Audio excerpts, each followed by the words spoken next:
ஓம் சக்தி குருவடி சரணம் திருவடி சரணம். ஆக்கமும் ஆன்மீகமும் ஒரு அற்புதமான தொழில் நேர்களே.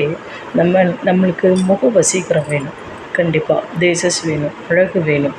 அது மட்டும் இல்லாமல் எங்கே போனாலும் காரியம் சக்ஸஸ் ஆகும். அப்போ முகராசி அவங்கள பார்த்தேன், அவங்களோடதை கேட்டேன், சக்ஸஸ் ஆனது அப்படிங்கிற வார்த்தை வரணும். எப்பொழுதுமே நம்மளுக்கு என்ன சொல்லலாம், நம்மளுக்கு தோல்வியாக இருந்தாலும் வெற்றியாக அதை முதற்படியாக எடுத்துட்டு நம்ம கடைசி படி வரையும் ஜெயிச்சு காட்டணும் கண்டிப்பாக. அப்போ என்ன செய்யணும் அப்படின்னா, நம்ம கண்ணாடி முன்னாடி இருந்துட்டு 11 தடவை இந்த இதை சொல்லணும். என்னது அப்படின்னா, ஓம் ஸ்ரீமுகி ஜெய ஜெய அப்படின்னு சொல்லிகிட்டே 11 தடவை சொன்னால் அவ்வளோ பெனிஃபிட். அதெல்லாம் விட 2 கற்கண்டையும் போட்டுட்டு சொன்னிங்கன்னா அவ்வளோ நல்லது. நீங்கள் செஞ்சு பாருங்கள் நேர்களே, கண்டிப்பாக.